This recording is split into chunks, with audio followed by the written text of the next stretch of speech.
வணக்கம். நம்ம இன்னைக்கு வந்து சென்னையில் ஒரு வீட்டில் வந்து அவங்களுக்கு அயன் வாட்டர் ப்ராப்ளம் இருக்குதுன்றதால அவங்களுக்கு அயன் வாட்டர் ட்ரீட்மெண்ட் சொல்யூஷன் கொடுத்துருக்கோம்.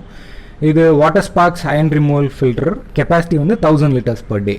இங்கே என்ன பண்ணியிருக்கோன்னு பார்த்தீங்கன்னா, அவங்களுக்கு வந்து 2 டேங்க்குமே மேலே இருக்குது. ரைட் சைடு வந்து இருக்கிறது தான் அவங்க ட்ரீட்டட் வாட்டர் டேங்க், அங்கேருந்து அவங்களுக்கு மொத்த வீட்டுக்குமே தண்ணி போகுது. லெஃப்ட் சைடில் இருக்கிறது வந்து பார்த்தீங்கன்னா ஏரேஷன் டேங்க், அதாவது ரா வாட்டர் டேங்க் வந்து இதில் விழுந்து தான் அதுக்கப்புறமா மோட்டர் மூலியமாக இந்த ஃபில்டருக்கு பாஸ் ஆகும். மேலே இருக்கிற 2 வால்வுமே பார்த்தீங்கன்னா பிளாஸ்டிக் வால்வ் கிடையாது, ceramic disk valve, imported valve. இந்த வீடியோவில் வந்து பார்த்தீங்கன்னா இது எப்படி ஒர்க் ஆகுதுன்றதை பார்க்க போகிறோம். இங்கே தண்ணி வந்து இப்படி தான் அதோட நம்ம போர் வாட்டர் வந்து இப்படி தான் விழுது. அது ஏன் அந்த மாதிரி ஸ்ப்ரே ஆகி ஏரியேஷன் ஆகி விழுதுன்னு பார்த்தீங்கன்னா, அயன் பார்ட்டிகல்ஸ்லாம் வந்து ஈஸியாக ஆக்சிஜனில் காம்பினேட் ஆகி அந்த iron particles higher iron particles, கனமாக இருக்கிற அயன் பார்ட்டிகல்ஸ் வந்து கீழே ஈஸியாக போய் செட்டில் ஆகிறதுக்காக இந்த மாதிரி ஒரு சிஸ்டம் நாங்கள் பண்ணியிருக்கோம். அதுவும் இல்லாமல் இந்த டேங்க் ஓப்பன்லேயே இருக்கிறதால ஈஸியாக காம்பினேட் ஆகும் ஏர் கூட. இங்கே என்ன பண்ணியிருக்கோன்னு பார்த்தீங்கன்னா, 1/2 HP மோட்டர் வச்சு 1/2 அடிக்கு மேலேருந்து நாங்கள் லைன் எடுத்திருக்கோம். அதாவது ஏன்னா கீழே வந்து அந்த ஹையர் அயன் பார்ட்டிகல்ஸ் வந்து கீழே தங்கிடுச்சுன்னா அங்கேருந்து லைன் எடுத்திருக்கோம். அண்ட் கீழே பார்த்தீங்கன்னா இருக்கிறதுலே பாட்டமில் லைன் கொடுத்துருக்கோம்.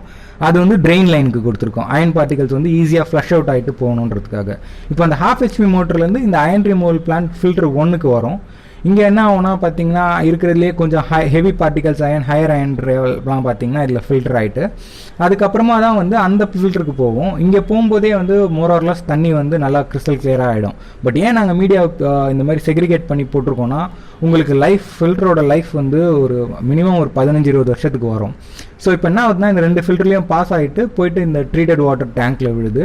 பாருங்கள், தண்ணி அந்த தண்ணிக்கும் இந்த தண்ணிக்கும் டிஃப்ரென்ஸை பாருங்கள், எவ்வளோ கிறிஸ்டல் கிளியராக இருக்குது அப்படின்னு சொல்லிட்டு. இதே தண்ணியை தான் நாங்கள் வந்து அடுத்த 15-20 வருஷத்துக்கு அவங்களுக்கு அஷூரன்ஸ் கொடுத்து போட்டிருக்கோம். இது வந்து அவங்களோட வீட்டிலேருந்து எடுத்த சாம்பிள்ஸ். இது வந்து லெஃப்ட் சைடில் இருக்கிறது அவங்களோட ரா வாட்டர் சாம்பிள். அதுக்கப்புறம் அயன் ரிமூவல் பிளான்ட்டில் பாஸ் ஆனதுக்கப்புறம் இது வந்து ட்ரீட்டட் வாட்டர் எவ்வளோ கிறிஸ்டல் கிளியர் ஒயிட்டாக இருக்குது பாருங்கள். தேங்க்யூ.